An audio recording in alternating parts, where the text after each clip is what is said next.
Another big thing is cross-device capability that VAS4 has a lot of input into.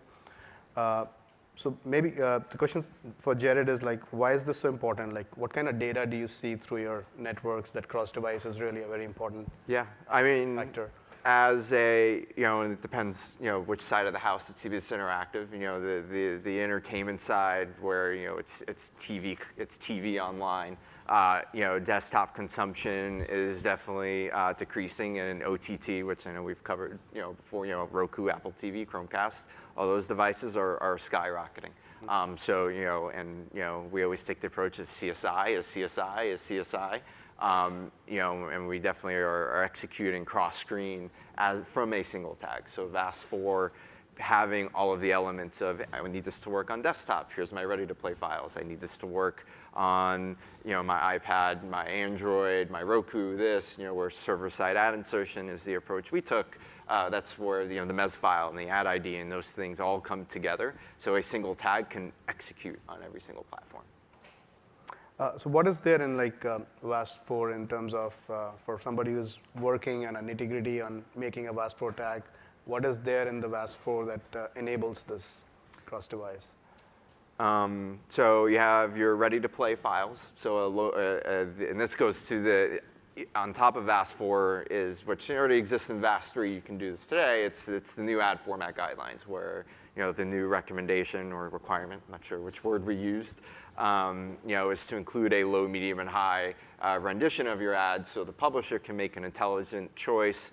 Since we know where the user is, we know their bandwidth, we know their capabilities, whether or not to try to show the super high quality one, or we have to notch it down. So again, they get from point A to point B with no buffering.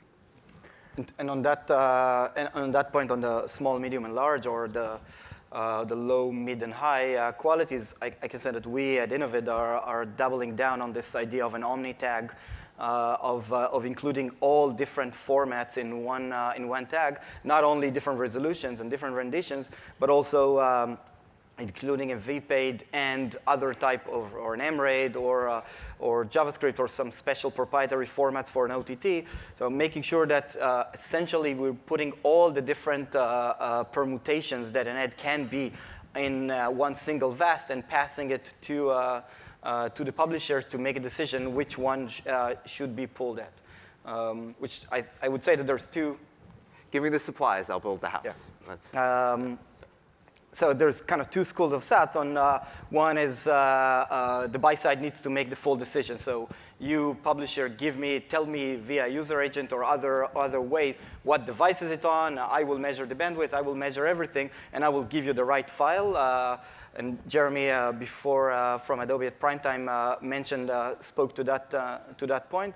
And there's a different school of thought of saying, no, I will use VAST as a manifest, that I will put all different options in the file. The buy side's kind of obligation is to maintain all the different specs and code it and put it all in one file and pass it to the publisher to make the decision. We're taking the latter of including everything in one file. So you mentioned Omni tag. Is it same as what a lot of people call single tagging? Yes. Again, many names for the same thing. For the audience, what is the takeaway for managing a cross-device campaign? Are there any specific things apart from single tagging that they should be aware of? I mean, I think, and I know I come across this often as where we deal with stream integrity and playback, and one thing I've noticed is keeping an eye on what is running, what's out there. There's vendors out there that can measure buffering and things like that. There's also I think last year I even said there's a lot of education that's needed on both sides of the house around encoding standards and what happens when you take this 300 meg video file and try to play it back. Guess what? That user's gone, they're toast. Your click-through rate's probably 50% because they can't get through the ad. They're just clicking, trying to hit play, pause, and that happens a lot, unfortunately. And I think that God bless advertising. Yeah, exactly. I mean, that's even VAS3 error codes. I don't know how many folks in the room really have adopted that and look at it. It's extremely important to CBS and to make sure that at the end of the day, we're serving a product to users. They need to get from point A to point B, and we want everything to look great from the content to the advertising in a TV-like manner.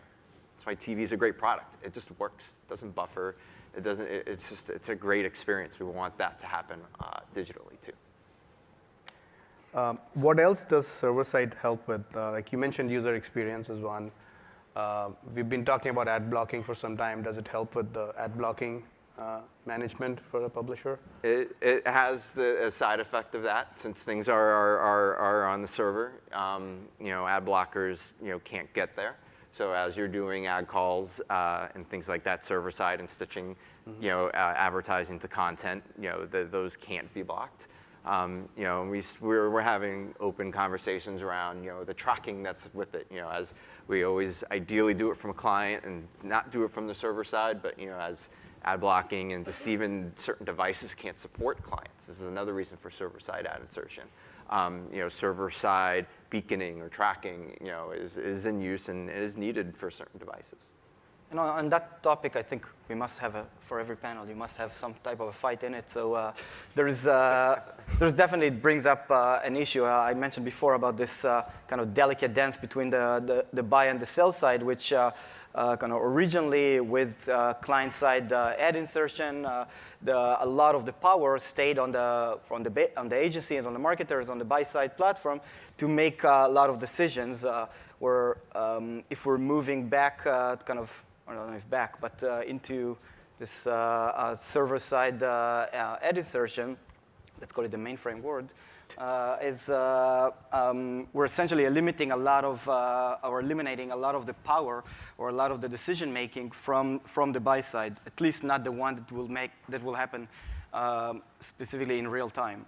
So there's kind of this delicate dance between the two sides. So we need to ensure that we're not taking a lot of the benefits that client side offered in this kind of new world. That's why I hope, I don't know if Alan from Spout Exchange is in the room, but I hate to say the open RTB standards, but a server-to-server request protocol. I know we're definitely thinking about that to make sure that the information from the client is passed properly from client to server to server.